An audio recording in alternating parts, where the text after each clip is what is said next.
ప్రస్తుతం మనకు ఆహాలో అందుబాటులో ఉన్న తమిళ్ మూవీ డీమోన్. ఈ మూవీ ఆహాలో తెలుగులో కూడా అందుబాటులో ఉంది. మూవీ రన్ టైం వచ్చేసి 2 అవర్స్ లోపే ఉంటుంది. మూవీలో ఎలాంటి అడల్ట్స్ సీన్స్ ఏమీ లేవు. ఈ మూవీని మనం ఫ్యామిలీతో కలిసి కూడా చూడవచ్చు. ఈ మూవీ అయితే యావరేజ్గా ఉంటుంది. ఒకసారి ఖాళీగా ఉన్నప్పుడు మాత్రమే టైంపాస్ కోసం మాత్రమే చూసేయండి. ఈ మూవీలో ఉండే కొన్ని హర్రర్ విజువల్స్ అయితే కాస్త మనల్ని భయపెట్టియడం జరుగుతుంది. మూవీ ఫస్ట్ హాఫ్ అయితే కాస్త స్లోగా ఉంటుంది. ఈ సెకండ్ హాఫ్ అయితే పర్వాలేదు. క్లైమాక్స్ అయితే చాలా బాగుంటుంది.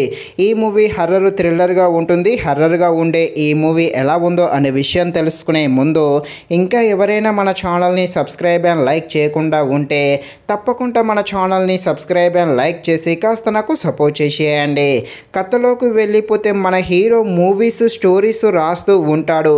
ఇక మన హీరో ఒక కొత్త ఇంటికైతే షిఫ్ట్ అవ్వడం జరుగుతుంది. ఆ ఇంట్లోకి హీరో వెళ్ళినప్పటి నుండి ఆ ఇంట్లో వింత వింత సంఘటనలు జరుగుతూ ఉంటాయి.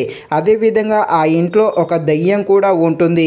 ఆ దయ్యం వల్ల మన హీరో ఎలాంటి ప్రమాదంలో పడతాడో, ఇంతకీ ఆ ఇంట్లో ఉన్న దయ్యం ఎవరు, దాని యొక్క స్టోరీ ఏంటి, ఆ ఇంట్లో ఏం జరుగుతుంది అని తెలియాలంటే మీరు తప్పకుండా ఈ మూవీని అయితే ఆహాలో చూడాల్సిందే. ఒక్కసారి అయితే ఖాళీగా ఉన్నప్పుడు చూడడానికి ట్రై చేసేయండి. ఈ మూవీ స్టోరీ లైన్ అనేది చాలా డిఫరెంట్గా ఉంటుంది. అదేవిధంగా మెయిన్గా క్లైమాక్స్ అయితే చాలా బాగుంటుంది. అలాగే మన హీరో క్యారెక్టర్ కానీ హీరో హీరోయిన్ మధ్య వచ్చే లవ్ సీన్స్ కూడా బాగానే ఉంటాయి. కాకపోతే మూవీ ఫస్ట్ హాఫ్ అయితే చాలా స్లోగా ఉంటుంది. ఈ సెకండ్ హాఫ్ అయితే పర్వాలేదు. కాస్త రన్ టైం తగ్గించుంటే మాత్రం చాలా బాగుండు.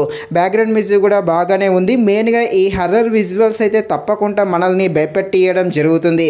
ఇక ఈ మూవీ అయితే యావరేజ్గా ఉంటుంది కాబట్టి ఖాళీగా ఉన్నప్పుడు ఒకసారి చూడడానికి ట్రై చేసేయండి. ఇది ఫ్రెండ్స్, మరిన్ని ఇలాంటి వీడియోస్ కోసం అయితే మన ఛానల్ని తప్పకుండా లైక్ అండ్ సబ్స్క్రైబ్ చేయండి. Thank you watching this video. జై హింద్.